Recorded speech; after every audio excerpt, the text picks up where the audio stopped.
so that we could do that when we do get started? Okay. We're live. All right. I'm Joyce Miller. I'm Vice Chair of the Board of Trustees of the Anne Arundel County Public Library System. I'm chairing this meeting in Will Shorter's place because Will had a death in his family. So before we get started with the approval of the agenda, I'd like to take roll call to make sure that we have a quorum. So when I call your name, can I please see your face, and please unmute and give your name and then mute back up again, okay? So Leslie Anderson. Not here. Tanya Barati. Present.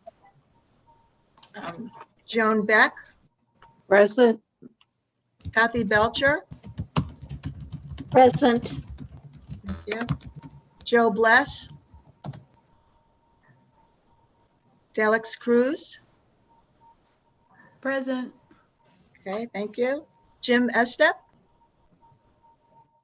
Present, Madam Chair. Thank you. Penny Evans.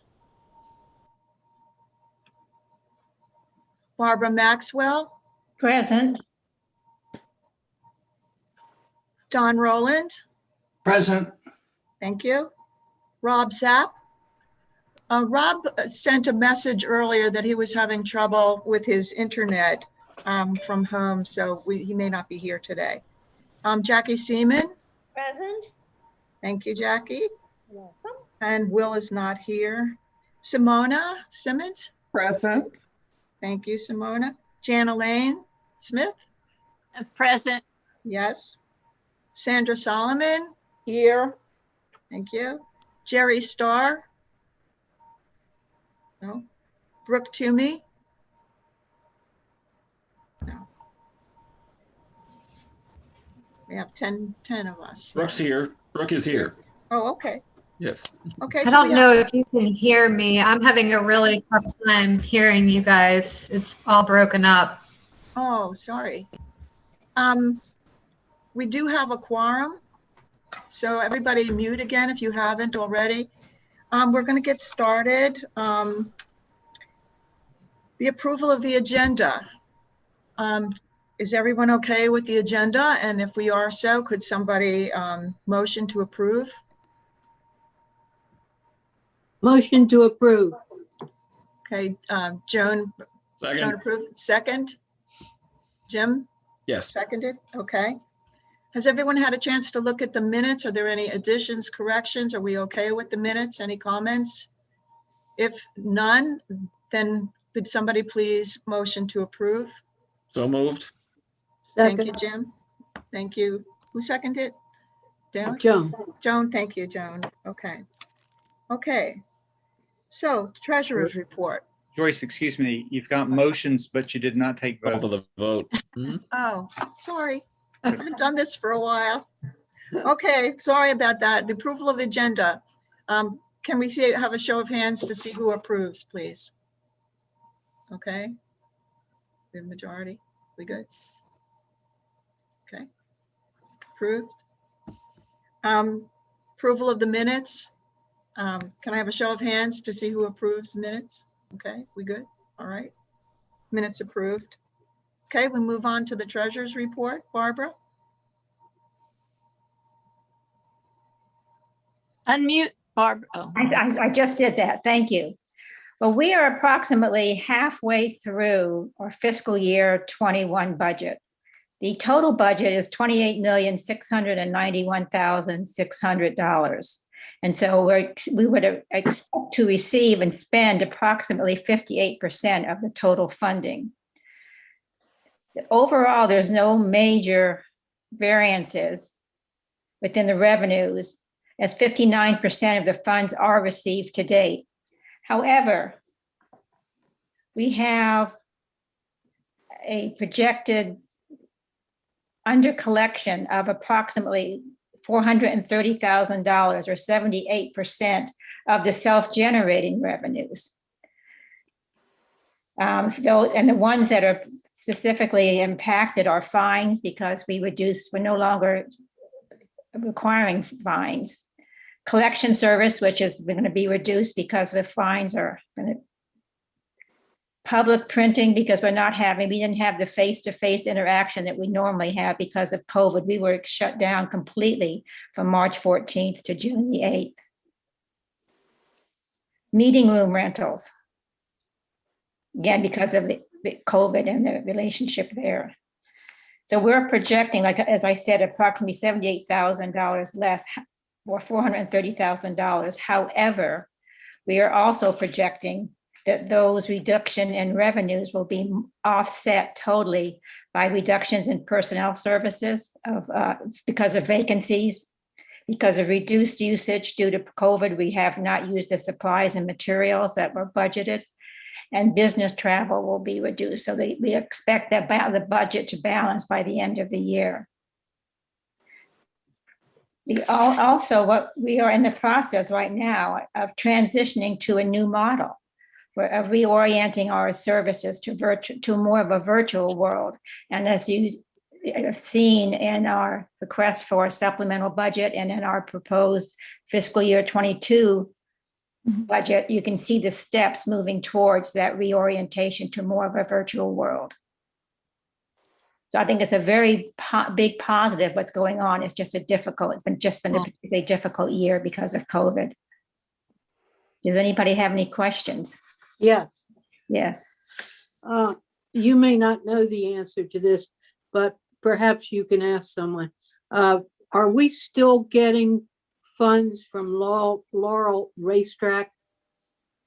With $50,000 current month.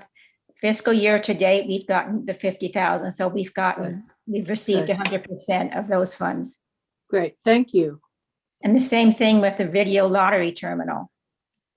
We received 100%, that's $550,000. We've already received all of that. Wow. Okay. Thank you.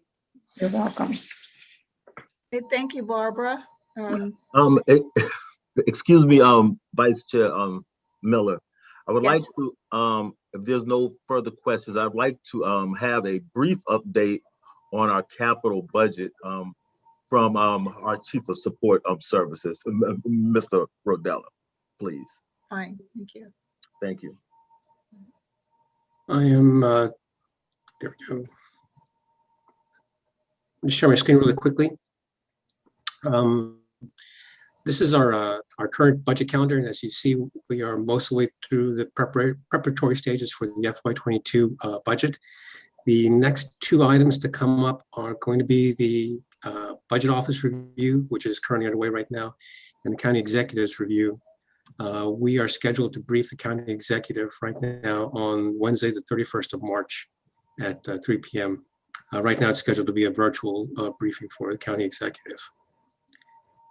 This is a quick summary of our current projects. The repair and renovation, Annapolis, what the balance of the Annapolis library project. Right now, there's 1.8, almost 1.9 million still left in that fund. But part of the 22 request will be to deappropriate 1.4 million of unused construction funds. So that project will be closed out at the end of this fiscal year, we expect. And then the ongoing expenses for Riviera Beach. A quick summary of our repair renovations. These projects are all underway or in the planning stages. Fingers crossed, we should end the fiscal year spending down most of the carryover from the previous years. So that puts us in a really good shape for the upcoming fiscal year. That's the presentation for the capital budget. Does the board have any questions? I have a question, Rudy. Could you just let the board know about the Glen Burnie and Millersville projects, kind of where they stand as we presented to the Planning Advisory Board? Just a brief update. Yes, with those two projects went forward as briefed earlier with as we briefed in the preparatory for the actual budget submission. I think the presentations went very well. We did receive a couple of notes of support.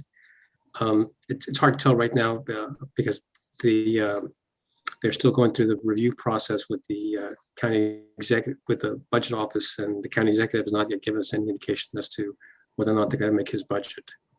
But that's where we are right now with that. We're still waiting for the county executive to actually propose the budget to see where we are with that. Okay. Thank you. Okay. Thank you, Cedric, Barbara, and Rudy for your reports. We appreciate it. The foundation report is next, and normally Joan and I split it. I've asked Joan to do the whole report since I'm chairing the meeting. So Joan, could you give the foundation report? Yes. Can you hear me? Yes. Okay.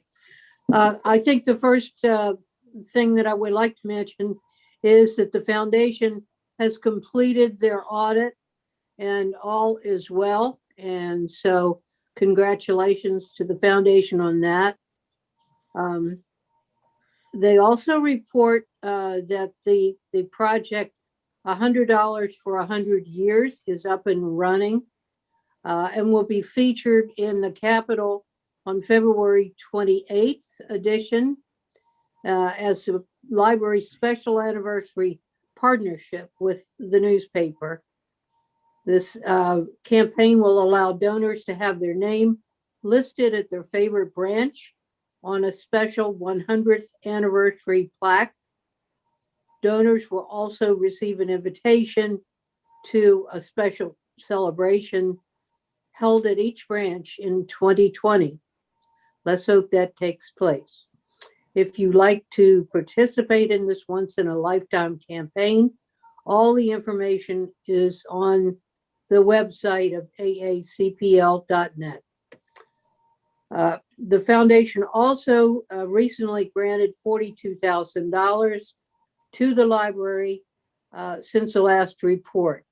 Funding included the following projects: the website migration, virtual programs such as classes in hip hop, magic, cooking, and the importance of representation and diversity in books, an author talk, plus equipment including chairs for the Club 1117 and also for book trucks. They were grateful that the community donors so generously give to the library to help enhance the programs and services to our county residents. And finally, the mission moment. The mission moment we're most excited about this month is a wonderful communication from someone who uses the mall at the library, Discoveries at the mall. And they were just ecstatic and heaped praise on the foresight of the library and setting up this mall in the library, finished by just being very complimentary on everything we did in that regard, which I think is a wonderful way to close, and I do. Thank you, Joan. We're going to go ahead now with the staff and CEO report. Skip. Thank you, Chair Miller. So I have 4 items to report, and then I'm going to turn it over to Christine Feldman for an announcement. I wanted to let everybody know about our reopening plans. We are in the process of getting ready to reopen 4 appointments on March 1st, which is basically a week and a half from now. Kathy met with branch managers yesterday. Well, she's met a couple of times with them, but they are working diligently to get ready. She said she thinks that everybody is pretty much ready to get reopened on the 1st. There's a variety of details. We've done this before, and so it's getting back into the mode of being open for those appointments. At some point in time, maybe weeks or a month or 2 after that, depending on the continuing downward trend on the coronavirus numbers, the positivity rate, and so on, we're likely to have further reopening like we did last summer to 25% or something like that. That partly depends on county executive orders and positivity rates and case rates and so on. But for right now, we definitely will be opening on March the 1st, and we're looking forward to that. Second item I wanted to talk about is vaccinations for library staff.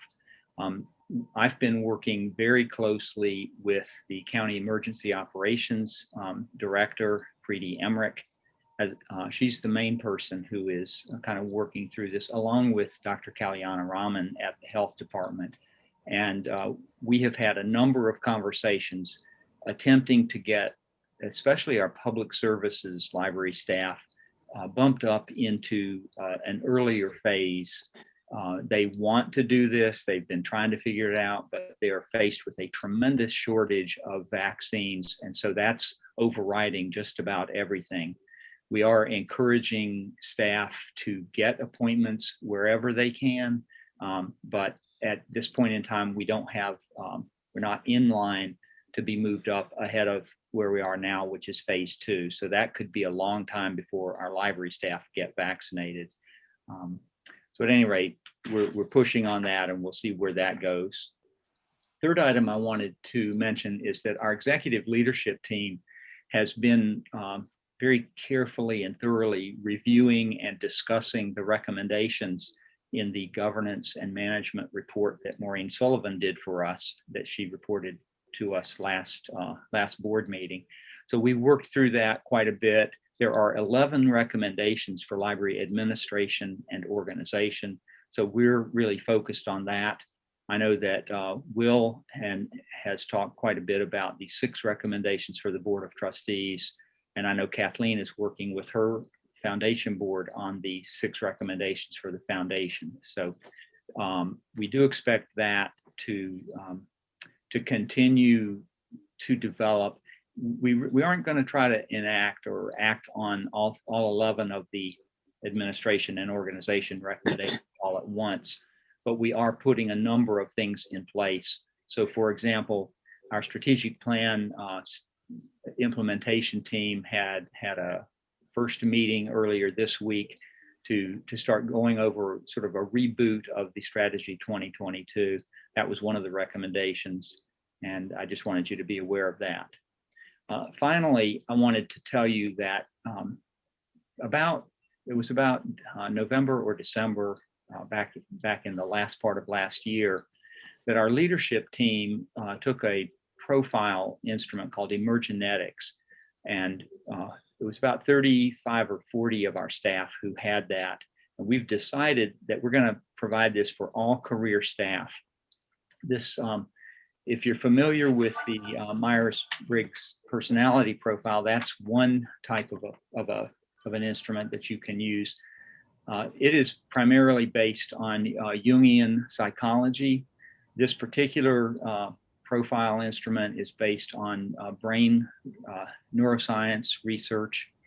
And I just wanted to give you a feel for this, because it is possible that at some point we would try to get the 2 boards to take this instrument. It's very insightful on understanding yourself and understanding a little bit about why other people don't react to situations the same way that you might. But if basically people have a preference for how they think and how they express themselves. And so the preferences on thinking styles are grouped into quadrants: analytical, social, structural, and conceptual. I am very much in the conceptual side of things, whereas many of our leadership, as well as branch managers, are in the structural side of things. When you look at the expressiveness scale, you're either tilting more toward being assertive on the one hand versus being flexible on the other. So it's a very interesting instrument, and we're going to be providing that for all of our staff to enhance the ways that we all work together and understand and work toward these goals that we all have in common. So with that, I want to turn it over to Christine to talk about an event coming up. That would be my report, and turn it over to Christine now. Thank you, Skip. I wanted to let you all know about the public announcement of going fine free. That is scheduled for March 2nd. It's a Tuesday at 12:30 at the Brooklyn Park Library. It's going to be a small in-person event with the county executive, Skip, Will, if he's available, and one of our community partners from the Partnership for Children, Youth, and Family and the Community of Hope. They will be speaking specifically on how going fine free is going to help the neediest among us, particularly in this time of crisis. So hopefully you'll be seeing some great press coverage of that event, and we'll have a lot of really happy customers on March 2nd. Thank you. Thank you, Skip and Christine, for your reports. Moving along, Rudy Rodella, will you give us the cybersecurity update?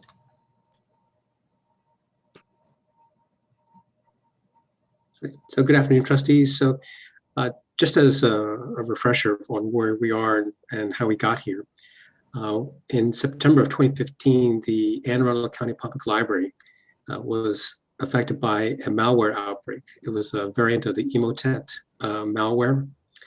It entered through the network through a spear phishing attack. It spread to the public computers, and all of those services were removed from public service on the 4th of October 2018. After we consulted with some technology vendors, we determined that the customer's private information was not at risk. Repair efforts were unsuccessful using our internal assets. So we engaged Skyline Technologies to complete the repairs to the network and the computers. These repairs were started on October 22nd and were finished by December 12th of 2018. We then began repairs on the infrastructure and the server infrastructure and the rest of the network. And all those repairs were completed on May 30th of 2019. And the final review of the repairs was completed on July 31st of 2019, which brought the entire event to a successful close. And again, I want to emphasize that at no time during this event was any customer private information at risk. This event presented some serious risks, some serious inconveniences, and some degradation of services to customers. But once we got the public, but the response to that was fairly quick. The rest of the recovery effort was directed mostly at our infrastructure. And again, these were items that were largely invisible to the public. Our service to the public continued unabated throughout this entire event. But in perspective, it was an extremely difficult situation for us to get through, but we were very lucky. And at the same time, we've emerged on the other side of this event in a much stronger and much better position. Not to be at all facetious about this, we did go through at least 7 years worth of upgrades and advancements in the 6-month period that it took us to get the repairs into place. Now with Office 365, with the Teams products, with all the various other network connections and cloud services that 365 offered, all these things put us in a really good position to respond very quickly to the COVID outbreak and the shutdown of services. It all made our transition to our cloud operations and online operations much, much easier. So while this was a difficult thing for us to go through, we did learn a lot from it. We came out of it in a better position, but we certainly do not want to repeat this event. And so to improve our IT and our cybersecurity positions, we engaged with Janus Associates, a MEEC approved vendor, to do an assessment of our security posture and give us next steps for one to tell us where we are and give us next steps on how to improve our positions in order to further strengthen our security posture so that we are not so we don't fall victim to another one of these attacks. So we are pleased today to present to you the executive summary of the assessment report that was done by Janus. And again, to recap, Janus is cybersecurity and IT consultant firm based in Stamford, Connecticut. They're an approved vendor through the Maryland Education Enterprise Consortium. They are also a vendor-neutral company, very well known and respected for their objectivity, on-time delivery, flexibility, and excellence in service. And those are items not just suitable for a corporate website, but they are our personal experience with that team as they worked with us in this assessment. They've been assisting organizations with security and compliance testing since 1988. Their portfolio includes government agencies, commercial enterprises, and many other nonprofits as well. And their focus is not just on current needs and situations, but also on emerging technologies, so that we are in a position both today and tomorrow to face any new threats that may come up. So I would like now to introduce the chief consultant for the assessment, Mr. James Carruth, who will give us the executive summary and brief on the assessment. So James, if you're ready, if you can share your screen and introduce yourself. I am. Thank you for that introduction, Rudy. Yes, my name is James Carruth. I've worked with Janus Associates for over 4 years now. I come from a compliance background in banking, a heavily regulated industry, as you can imagine. And I'm just preparing my slide deck for presentation before I share. One moment, please. Okay. And now I've lost the ability to share. Okay. My apologies.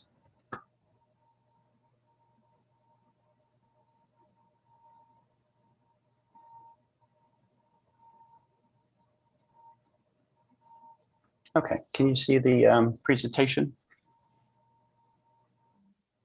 Everyone? Not seeing it yet. No. I don't think we're seeing it yet, James.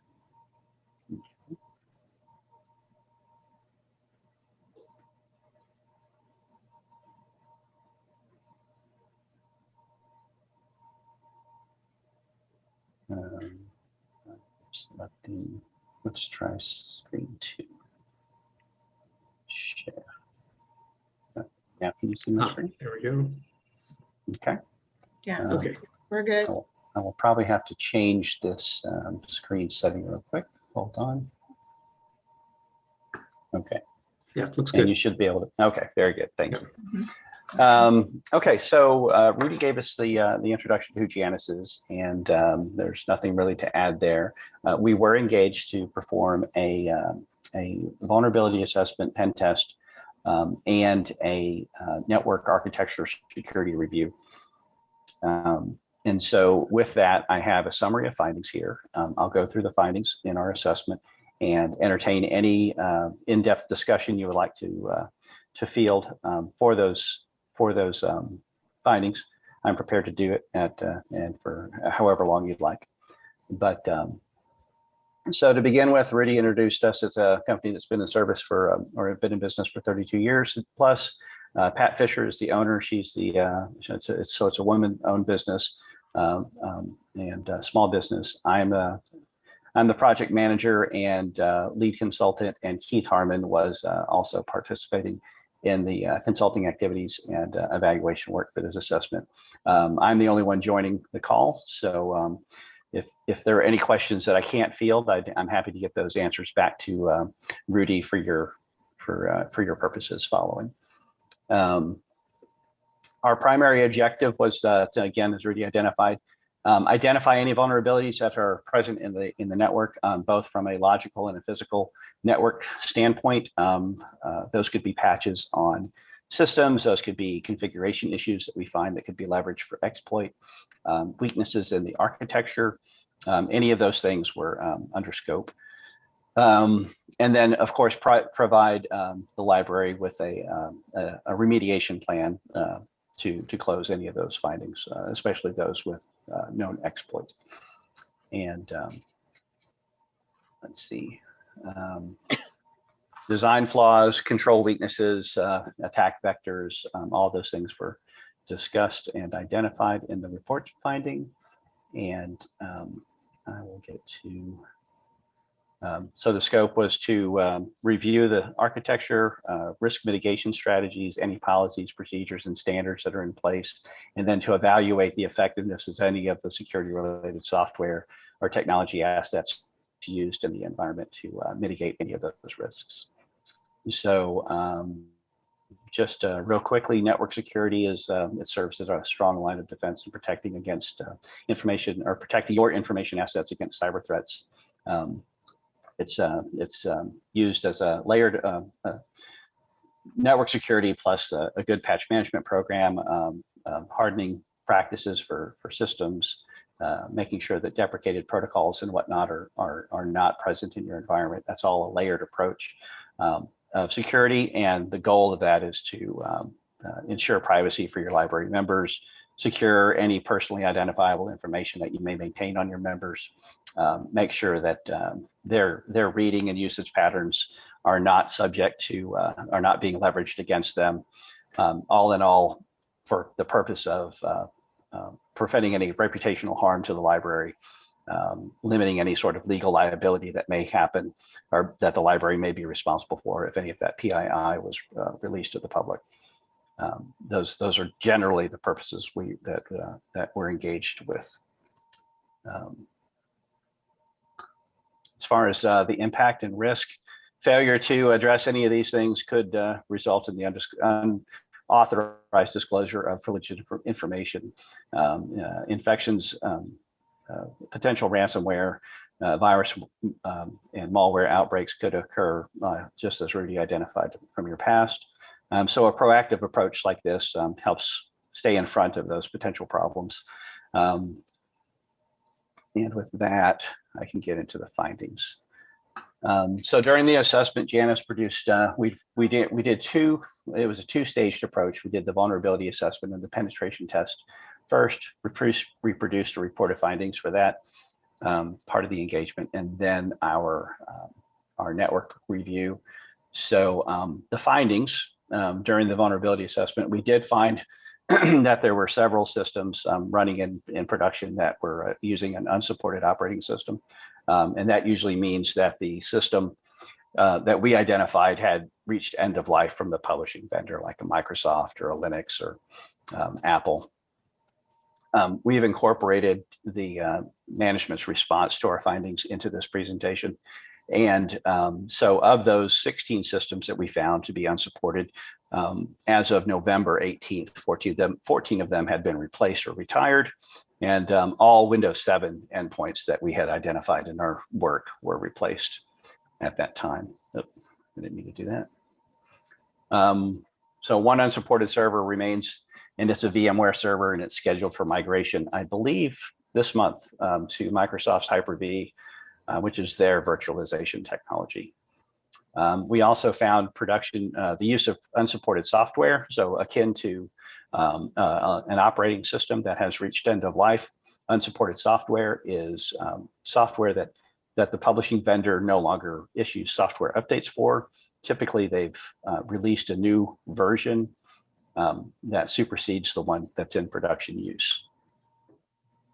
We also found a number of systems that were missing Microsoft security updates and other security updates from other publishing vendors. I understand that the library is implementing Manage Engines patch management software to address those missing security updates. Those are updates that a patch is available, again, from the publishing vendor. And Rudy can probably discuss that. How that's going, my understanding is that appears to be the product that was supposed to be released in February of this year. Let's see, there was also several identified systems that were using security or misconfigured host in this, and that there's a myriad of configuration issues that we identified. And if you'd like, I can go through some of those with you. But essentially, these are vulnerabilities that don't have a patch available. They would simply be, the vulnerability would be closed by changing the configuration of the running system. And then we found, and this is a lesser risk, but on the inside of the network, we found a number of hosts that were running insecure cryptographic protocols or services. And that means an encryption algorithm or a hashing algorithm that has known weaknesses and can be leveraged to decrypt the information. Since it runs on the inside of the network, it's not as risky as if it were a system that was exposed to the internet. And then finally, we found some. We were able, in the pen testing activities, we were able to leverage some weak password practices to elevate our privileged access all the way up through domain admin. So the long and the short of that is, if we can do it, an insider threat can do it as well. And so all of those findings have been published in the main report. Let's see. So the vulnerabilities in a summary. So that first row looks pretty scary, but the second row is actually more telling of the environment. So of the almost 2,000 critical vulnerabilities that exist in the network, there's only 36 critical vulnerabilities that are just propagated across the entire population of the system, of the host in the environment, to create nearly 2,000 instances.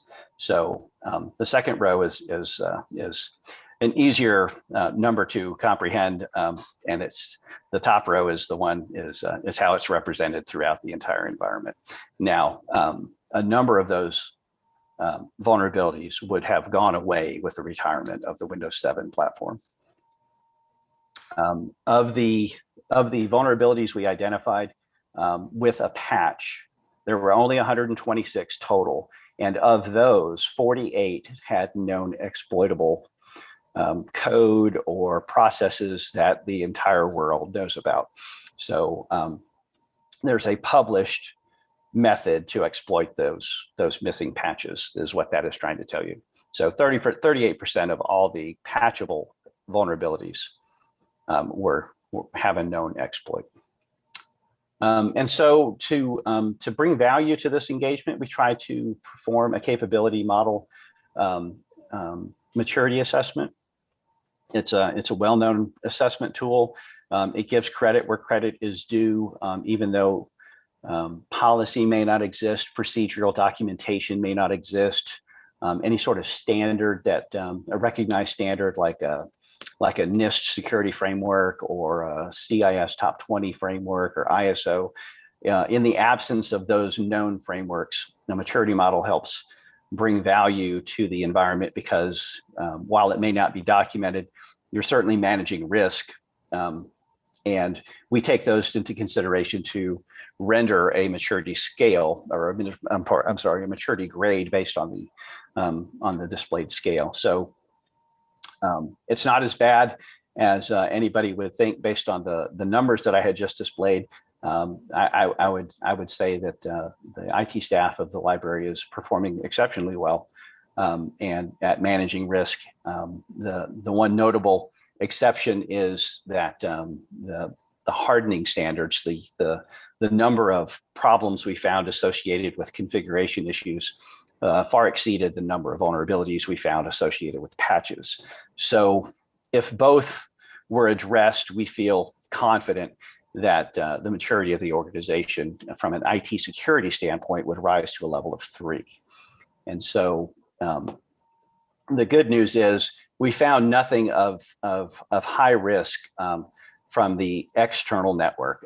All the risks were associated with the inside of the network, or from an insider threat perspective.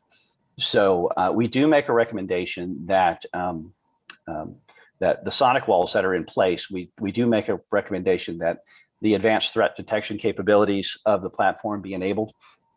During the interview process, we did learn that the IT staff had attempted to apply that advanced threat detection capability, and problems were found. So it was retired for a bit until it could be resolved.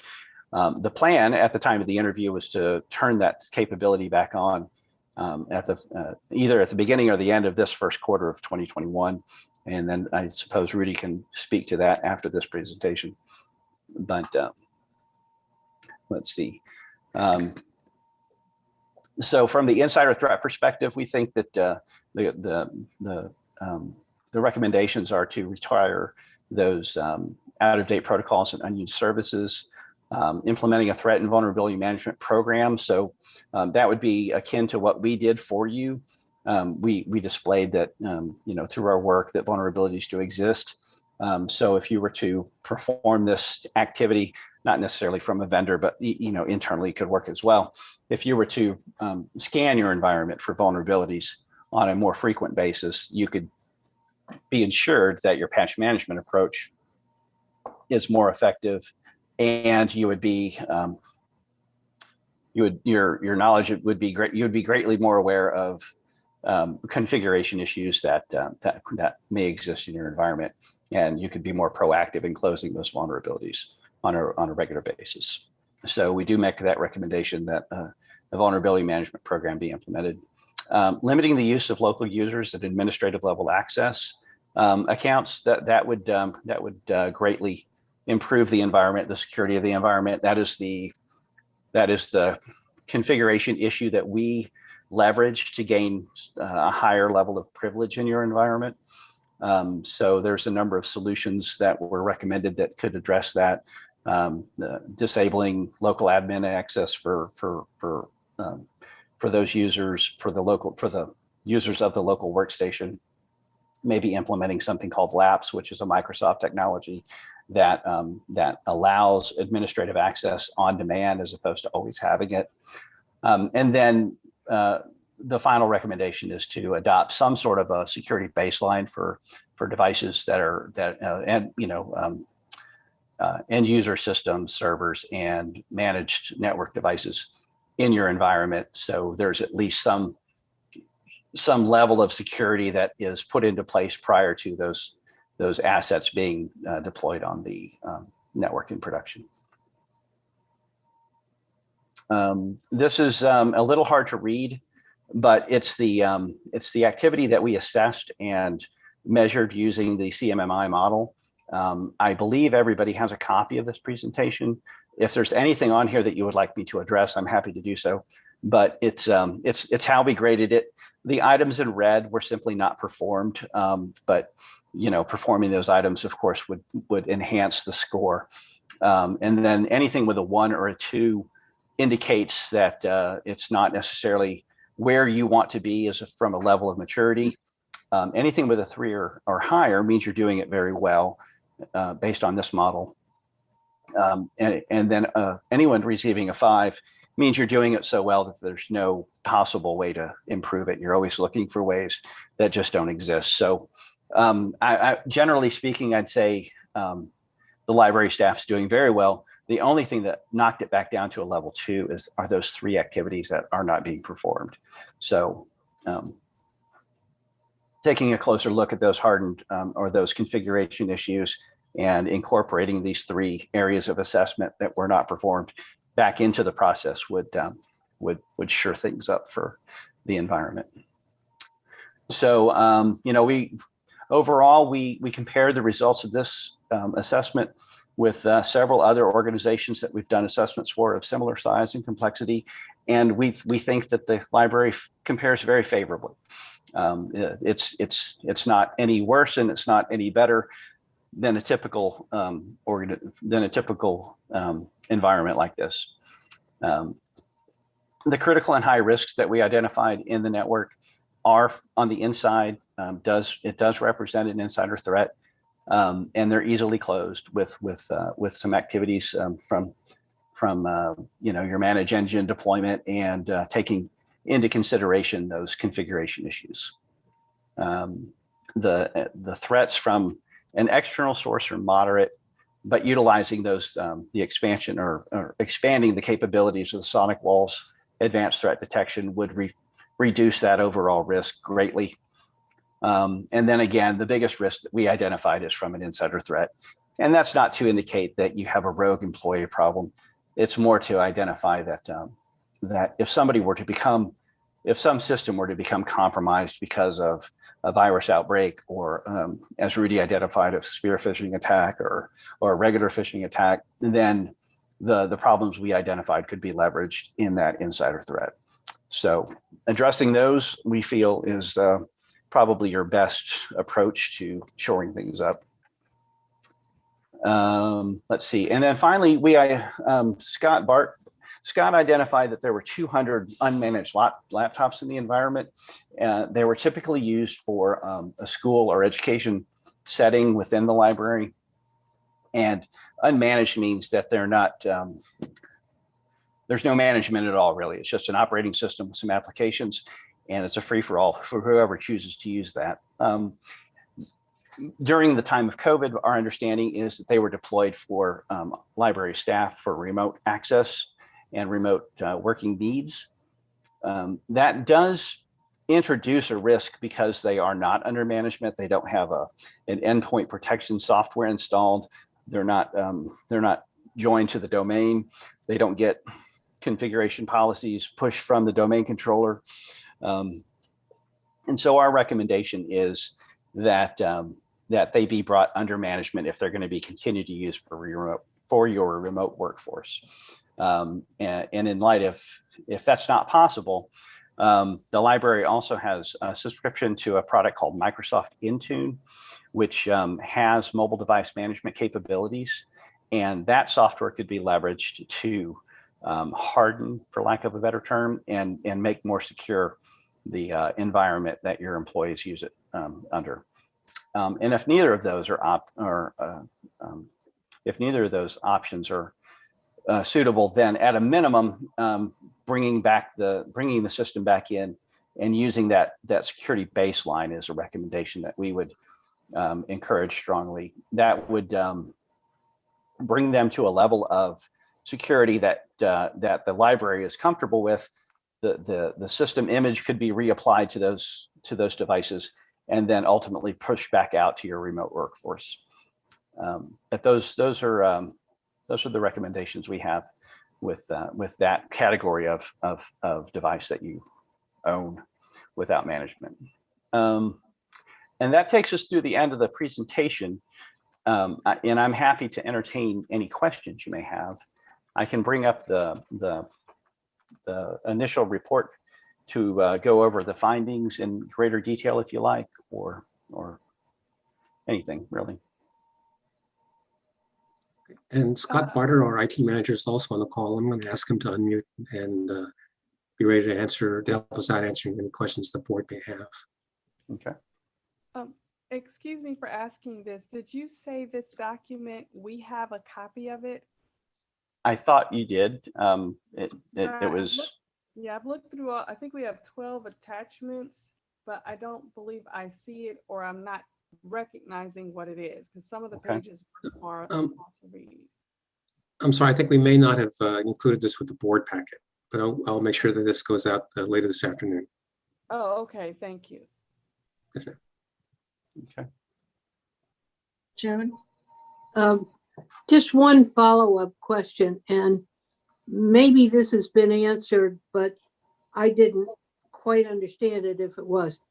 I'm concerned, I know that the internal threat thing has been well addressed, and that's very, very comforting in our case, given history. But if someone, for whatever their reasons, would try to override some of our systems internally, would there be someone else alerted to that fact?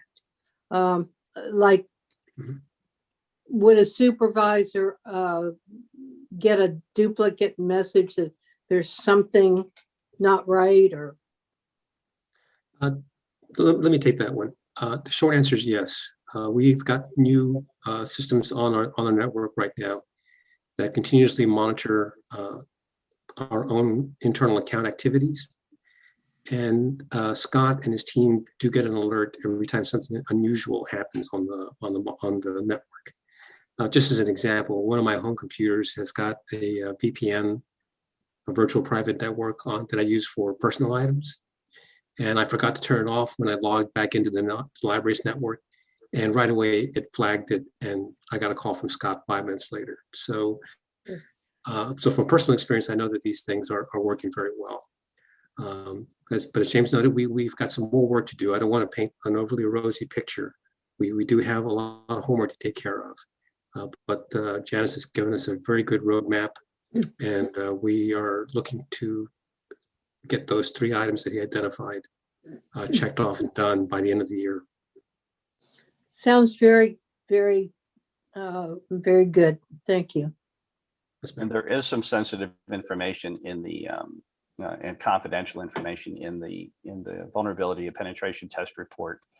So I'm not going to share that on my screen, but it's been brought to Scott's attention about the affected host and the frequency that that a particular vulnerability has been observed to be exploited. So that information is detailed in the report, and y'all can share however you choose to. Again, it is sensitive information, so I don't think you would want me to share that on the screen. Right, we have not set up a protocol yet, but we will figure out a way to be able to share the confidential part of the report. I just have a follow-up question. These systems that you're making sure are not vulnerable, these are patron systems. This does not include, or I'm just making sure I understand, this does not include staff information. So it doesn't include things like payroll, health, all that. Am I understanding that correctly? So there's a couple of layers to that question. What we're trying to secure and lock down from the internal threats is the infrastructure for the library. So that's the library's network. And those are principally staff computers and the staff's network. So those are what we're going to be concentrating on. What is segmented, what's a separate part is that all the payroll and the library's a customer database, those are operated by a third-party vendor, and they're done as part of what's called a service as a software. So they are separate from our network, and they're not really subject to the same kind of vulnerabilities that James and his team took a look at. Okay. I do have one last question. I know that the library did everything, or we did everything in our power to provide accessibility during COVID-19, and the 200 computers and possible hotspots were made available to library patrons. I do agree that those 200 computers do create a problem for us, but how do we go forward in providing library patrons with that level of service, if that's what we want to do, and make sure our computer systems are secure? So I'm not quite, so right now we're still in COVID, we're having, but once back to normal, is that an expectation that our patrons will have? Is that a reasonable expectations? And if so, do we have a plan, or have we thought about how do we provide that level of service and security as well? Right. So from a logical point of view, what we're trying to provide for the public are devices that are external and segmented and isolated from our network. So those 200 computers that were mentioned earlier, originally they were never ever supposed to be used on our internal network. So the risk from that was relatively low. We could provide that service and not incur a risk to the network. And once COVID struck, we had to use some of those devices internally, and that's what introduced the vulnerability. So we have to manage those devices now. We're looking forward to providing laptops using Chromebooks. So in the big picture, the Chrome operating system is a lot easier to manage than the Windows system. It's a little less capable. I'll give you that. It's not quite the same experience on the laptop, but it's at the same time it's also much easier to manage from a security standpoint. So that's one of the steps we're going to be looking forward to on the other side of COVID once we reopen, is to provide more of those devices to the public to give them that level of service.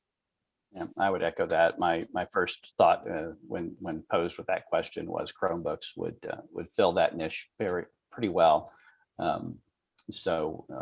My wife is a teacher, and all their students have Chromebooks at a certain age and above, and those kids can run amok on the internet, and it's a pretty solid platform for security. I firmly recommend Chromebooks. there any other questions for Rhodey or James? No? Okay. We'll move on then. Thank you very much, Mayor. Excuse me? Thank you.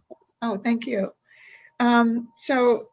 Will is going to explain the proposed new board committee and meeting schedule. And so I'm going to attempt to explain it. Everybody got an email a while back with Will's idea of changing up our board meetings.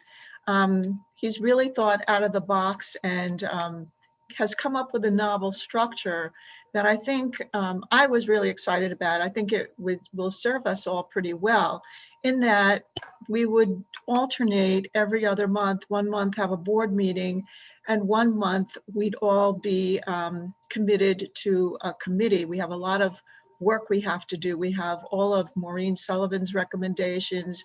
We have the remediation of the cybersecurity report. There's a lot of things that come up that we need to meet in committees for. And this would give us a structured time frame in which to have our meetings.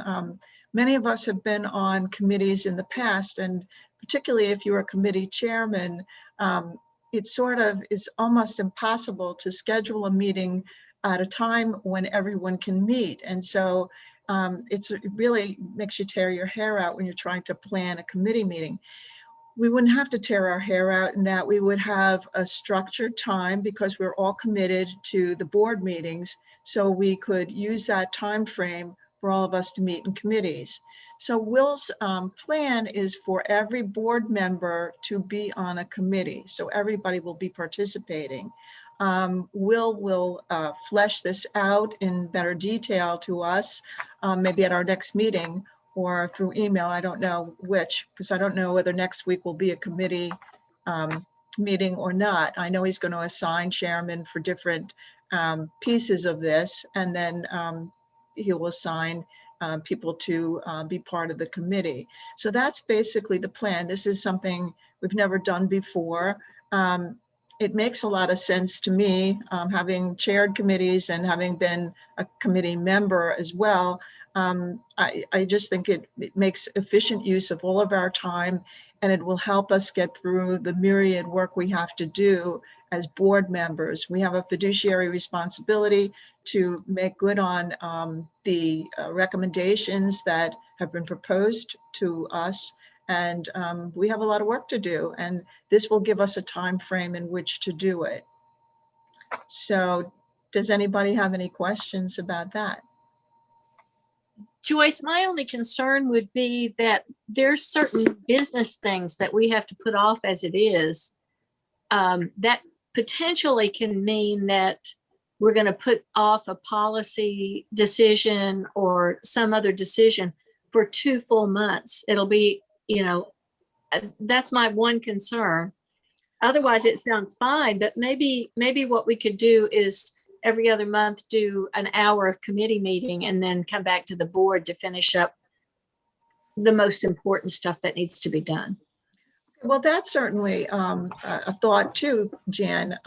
The other thing is that we weren't going to wait 2 months for a piece of important policy to be discussed or whatnot. We were either going to do something through communicating through email, or the executive committee would be discussing and forwarding to the board members. But your idea also is a great compromise as well. I don't know, I'm going to bring that to Will and discuss it with him. And so we're like morphing it into a plan, and we will further give details about it as we go along. But I understand your concern, and Will was aware of this when he formulated the plan. And I don't think that his intention was to allow for anything important to wait 2 months. We were not going to do that. So I think will further explain how the mechanics of this will work. But the idea being that every board member be on a committee, I think is a fabulous idea, because I know certain people are on all committees all the time and they need a break from doing that. They need a break from chairing every committee. And I can speak from personal experience chairing the facilities management 10-year plan, that I had never had any experience chairing a committee before on the library committee, on the library as a board member. And we had a consultant come in, and you just pull it together and you learn from your experiences, and you'd be surprised what you can do when you need to do it. So everybody can participate, everybody can be a chair, and everybody can put their best foot forward in helping the library system be the best that it can be. So I'm really excited about this plan, and maybe we will have a hybrid as you suggest, Jan, but this is the idea, and I just wanted to propose the idea of what Will is trying to suggest that we do, because it's really novel and it's very different from anything we've done before.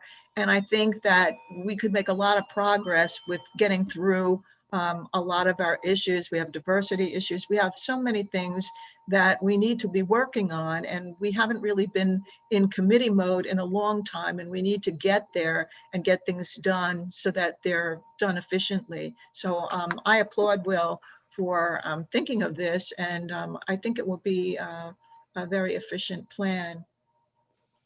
Does anybody else have any comments? I'm sure Will flesh it out a little bit more when he's able to do so.